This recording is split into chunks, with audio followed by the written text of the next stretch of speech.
देखिए 2 अक्टूबर को प्रधानमंत्री मोदी के दौरे को लेकर आज असम के मुख्यमंत्री हिमंता बिस्वा शर्मा हजारीबाग पहुंचे तथा हजारीबाग के गांधी मैदान में चल रहे तैयारियों का उन्होंने जायजा लिया है। आप देख रहे होंगे हजारीबाग का यह गांधी मैदान है जहां पर 2 अक्टूबर को प्रधानमंत्री नरेंद्र मोदी परिवर्तन महासभा जो बीजेपी के द्वारा राज्य भर में चलाया जा रहा है उसका समापन करेंगे और उसी की तैयारियां यहाँ चल रही हैं।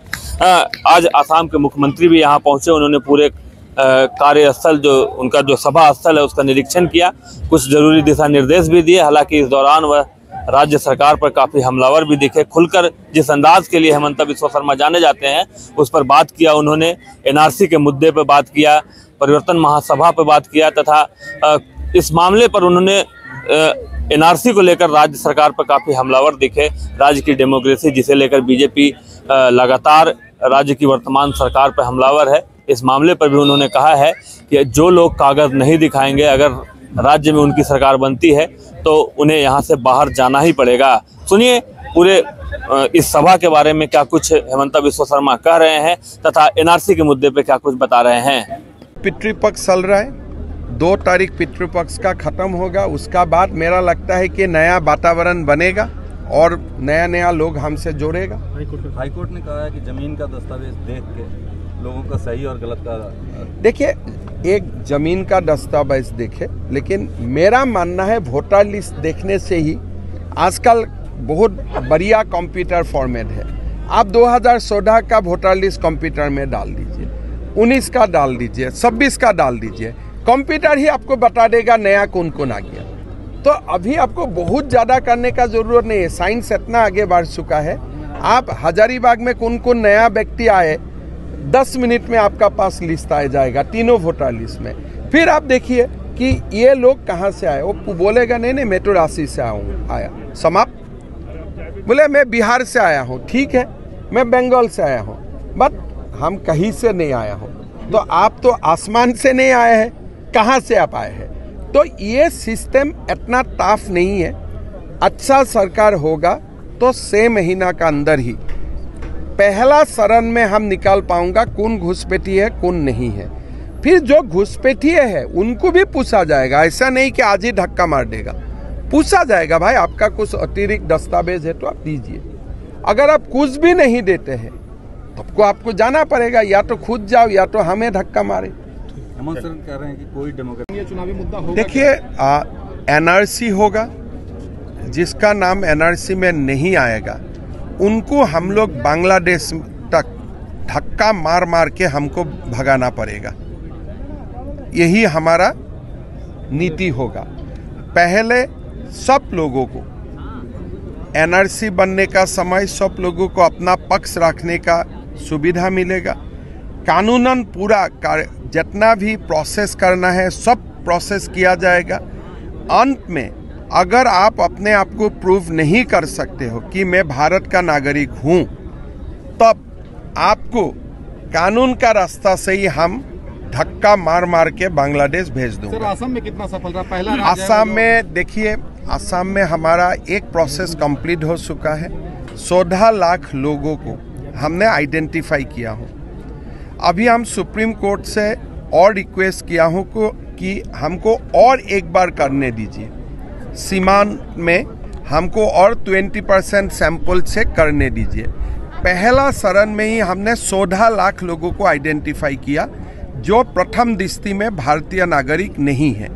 अगर सुप्रीम कोर्ट से हमें दूसरा रिवीजन का अनुमति मिल जाते हैं तब वो संख्या और बढ़ेगा।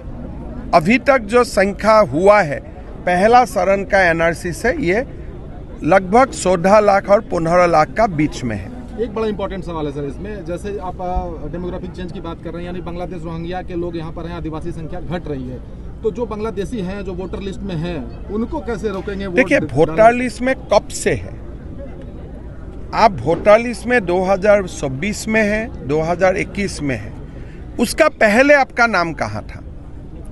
अगर आप भारत का नागरिक है, आपका उम्र 40 साल है, 2026 में आपका नाम झारखंड में है, 2021 में आपका नाम झारखंड में है, इसका पहले नाम कहाँ थे? वही पूरा खेल है। हम लोग 2001 से वोटर लिस्ट का जांच करूंगा, भाई ये बंदा का यहाँ नाम नहीं था, से में नाम है, से में नहीं था सोधा में है, सोधा में नहीं था 21 में है। पहले आप कहाँ था? अगर वो बता देते हैं कि पहले मेरा नाम बिहार में था, पहला मेरा नाम बंगाल में था, पहले मेरा नाम असम में था, मेरा नाम दिल्ली में था, तब ठीक है, कोई आपत्ति नहीं। लेकिन अगर दिखा नहीं सकता है कि पहले हमारा नाम कहाँ है, तब तो प्रथम दृष्टि में आपका ऊपर संदेह जाएगा ही जाएगा। फिर आपको ट्राइब्यूनल का सामने प्रूव करना है कि भाई आप झारखंड आने का पहले आप कहाँ थे। तो ये बहुत साइंटिफिक प्रोसेस है और ये प्रोसेस को सुप्रीम कोर्ट मोहर लगा के रखा हुआ है, इसमें किसी का कष्ट नहीं होते हैं। और जैसे जो भी नया लोग वोटर लिस्ट में आया है, खाली वही लोगों को जांच किया जाएगा। जो झारखंड का आदिवासी है, मूलवासी है, उनको जांच भी नहीं किया जाएगा। इसलिए उनका नाम तो लिस्ट में ऑलरेडी पिता माता का दिन से है, तो उनको जांच नहीं होता है।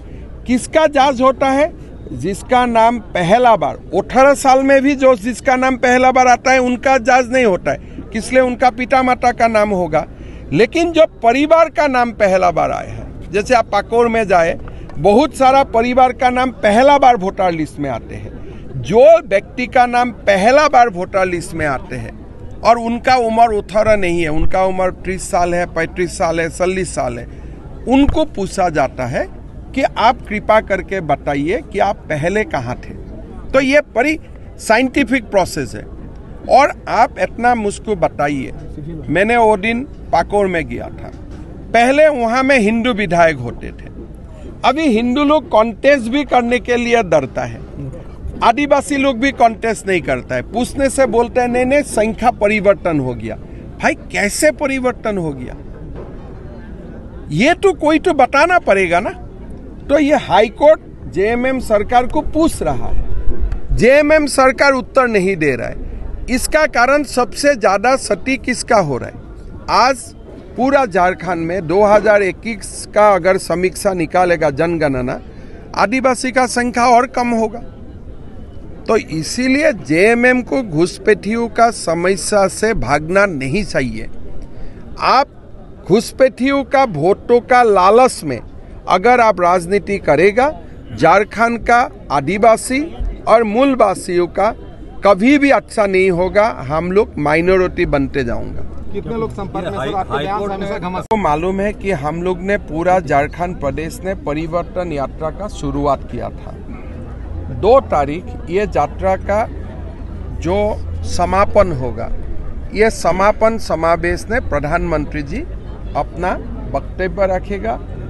हमारा बीच में वो लोग उपस्थित, प्रधानमंत्री जी उपस्थित होगा। हम लोग 2 तारीख समापन करेगा, 3 या 4 तारीख सुबह हमारा मैनिफेस्टो का की पॉइंट हम लोग जारी भी कर दूंगा। और साथ साथ में हमारा चुनाव कमेटी का बैठक भी शुरू हो जाएगा। जैसे जैसे झारखंड का इलेक्शन डिक्लेयर होगा, हम लोग उम्मीदवार मैनिफेस्टो दोनों तरफ हम लोग पूरा अपने आप को तैयार कर लूँगा। ये परिवर्तन यात्रा का जो समापन हजारीबाग में होने जा रहा है, ये हमारे लिए एक बहुत बड़ा दिन होगा। प्रधानमंत्री जी का रैली में सब लोग आए, प्रधानमंत्री जी को सुने, इसके लिए मैं सबको निवेदन करूंगा। 2014 में भी परिवर्तन यात्रा निकाला गया था, जिसके बाद रघुवर सरकार बनी, लेकिन रघुवर सरकार कहीं ना कहीं विफल हो गई और रघुवर दास खुद हार गए। देखिए 2019 का बाद 2019 में ही समाप्त हो गया। जेएमएम बहुत ज़्यादा हिस्ट्री पढ़ता है। मैं जेएमएम को निवेदन करूंगा, ज़्यादा अतीत मत देखो, भविष्य का तरफ देखने का कोशिश करो। अगर आप भविष्य देखेगा, आपको अंधारे देखेगा, आपका कोई रोशनी आपको नहीं देखेगा। सर परिवर्तन की लगातार आप लोग डेमोग्राफिक चेंज को लेकर तो सुना आपने क्या कुछ बताया हेमंत बिस्वा शर्मा ने। 2 अक्टूबर को प्रधानमंत्री नरेंद्र मोदी हजारीबाग पहुंच रहे हैं। बीजेपी अपनी सारी तैयारियां इसे लेकर कर रही है। बीजेपी के बड़े बड़े नेताओं का हजारीबाग के गांधी मैदान का दौरा हो रहा है और आज हेमंत बिस्वा शर्मा का भी दौरा हुआ। उन्होंने यहाँ चल रहे कार्यों का जायजा लिया तथा राज्य की वर्तमान सरकार पर हमला भी बोला है। अब देखना यह होगा कि प्रधानमंत्री नरेंद्र मोदी जो कि हजारीबाग आ रहे हैं, उत्तरी छोटा नागपुर के सभी जिले के लोग यहाँ पहुँचेंगे।